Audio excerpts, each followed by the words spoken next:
Gorgeous hyacinth that are blooming. They're bright pink. They're so beautiful. There's part of the tuberous root. There's another piece of it right there. This is looking great, nice and healthy.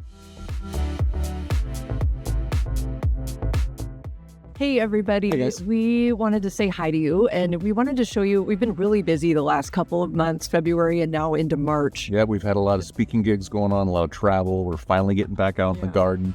Finally, I know. So this is a quick montage of what we've been doing out in our garden, and just give you a quick view of what's been up. And we're going to make some more videos coming up here really soon. You know, some of this stuff is going to be a little bulb heavy, but that's what we're seeing out in our gardens. So with that, here is what we've been up to. We wanted to show you our little hellebore zone here. We actually never really potted these up. They're just in the nursery pots they came in, or maybe, no, wait a minute. We transplanted that one, but we didn't make arrangements with these. We just, we have them all grouped together because they're just so beautiful. This is Ice and Roses Red. This is a new hellebore this year named Frosty. Again, these are Lenten roses. Here's a new one we just brought home. That's got a beautiful color to it, and they age into like this green color that you see there. So it's very, very beautiful. We love hellebores. There's another one over here. This one we brought home last year without the tag, so we think it is an Ice and Roses series hellebore, but we don't remember the name of that one. Hey guys, wanted to show you some of our bulbs coming up right here. We've got some bearded iris over here, and then right below that, we've got some species tulips. So let me turn it around here. Here's our species tulips, looking really good. Oh, we've got some grape hyacinth mixed in there, you can see down there. And then in the trough planter that we've moved to the back 40, there are our bearded iris. And man, we got to get in here and do some division. These are so packed in here. Yeah, look at that. It's even coming up. It's almost above ground. The whole thing's almost above ground there. So we'll definitely get these. We'll have a video about that, showing how to dig these up and divide these, and then or divide them right as where they are and then replant them. Oh, and we also wanted to show some just regular hyacinth coming up over here in the back 40. These are actually Allison's mom's. They've been planted back here for a long time. We remulched the area. So and so now they're looking really, really good. We're gonna have to transplant some of these because we need to make room for more of those coming up here soon. We pretty much have a bulb nursery back here underneath a couple trees. You can see definitely some more grape hyacinth coming up. And then we've got some daffs, it looks like, some later daffs. And then definitely some tulips. These guys, wonder if they're gonna flower this year. I'm not really sure. Let's take a look. Maybe we can see if we can see anything coming in here. Now it looks like another flowers or another leaf so far, so we'll keep an eye on those. These guys right here are saffron, so they're doing actually good. I'm kind of surprised they came back. And then, oh look, these are a little bit different. Not bulbs, but these are papavirs. These are oriental poppies.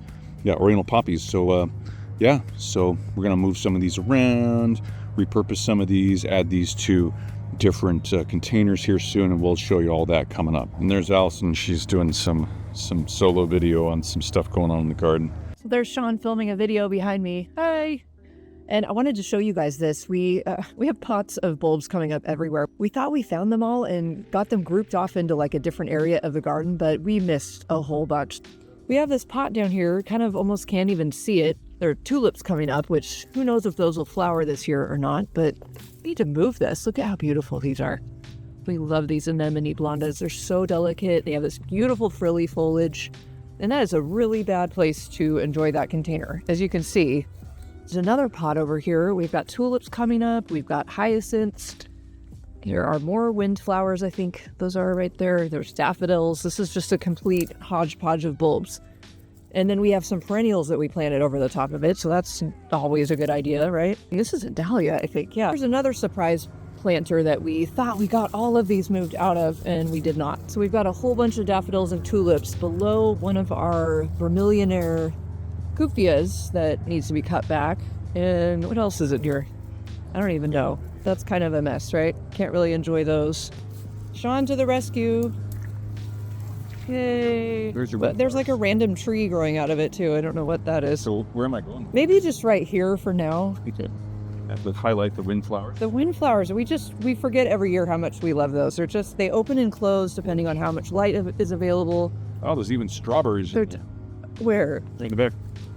course there are strawberries everywhere. We don't even remember what bulbs we actually have, so we want to go through and just see what's available and see if it's actually still viable. So we've got an amaryllis lily here, and it seems, yep, pretty solid, doing the old squeeze test on it. What else we got in here? Let's see. I think we got a lot of lilies. Yep, a lot of lilies. Lily. Let's just do the old squeeze test real quick. Oh, that one's squishy. No good. Ooh, look at all those. Ooh, Sparaxis. Those are tiny. Now for the amaryllis and the lilies, it's going to be better to plant them this spring after the frost has passed. These are glads.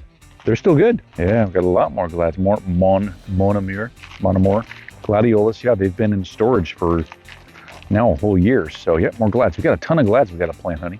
So, yep, darn it. We are craving some spring inspo, and we need to update and refresh some of our pots. We've got these gorgeous hyacinth that are blooming. They're bright pink. They're so beautiful. We've got some grape hyacinth bulbs here, which have just really pretty grass-like foliage, and then these beautiful cyclamen. Putting all these bulbs together in these two pots will be a great refresh for spring. One thing to keep in mind if you're going to do this, flowering could be lessened. It could be shortened because of transplant shock. If they're not quite flowering yet, they might be delayed a little bit by maybe a few days to a week or two. Okay, so everything is planted, and one of the most important things for transplanting is especially these bulbs, is to make sure that you match the soil level of the previous container they're in into the new container. Again, some of the flowering might be delayed a little bit, but otherwise we've got some great containers for spring color. Hey guys, it's almost spring, and we grew these two day glow yellow dahlias from Proven Winners last year. These are part of the Virtuoso series.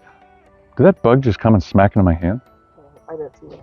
Dahlias are usually hardy from zones 8 to 12 in general, and so we're a 9A, but when you're growing any plant in a container, you usually grow them in a zone lower, like 1 or 2 zones lower. They didn't obviously overwinter above the ground, but we want to know if they overwintered below the ground, and they're going to come back this year. So let's check them out. I'm just going to go down below the soil and go around the perimeter kind of far out, and then I'll work my way further in and see if I can pop these up. That's a good sign. We have a root right there. Ooh, look at this. We have structure. We have that tuberous root structure right there. And these are solid.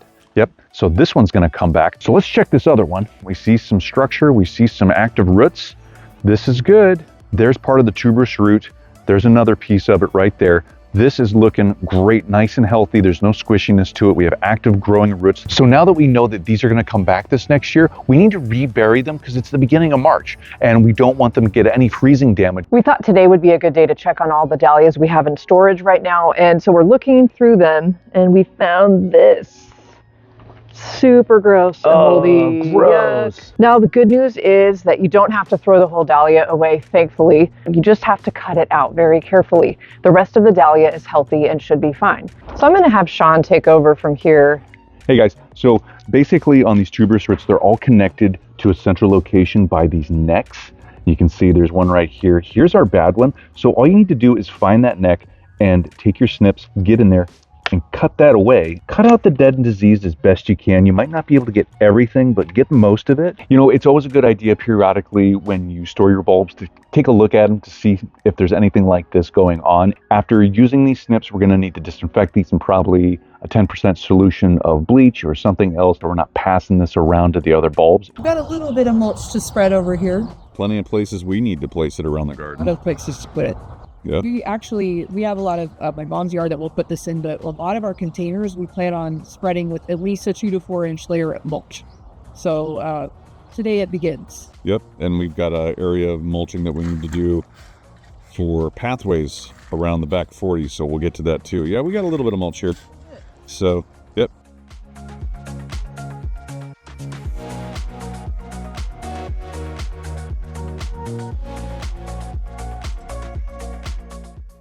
So that's what's been going on in our garden. Hopefully you're seeing some of the same stuff. Let us know down in the comments what's going on in your garden, what you're seeing pop up, what's flowering, what's leafing out, anything that's going on. And thank you so much for being here and for watching, and we'll see you in the next video. Yep, see you later. Bye, everybody.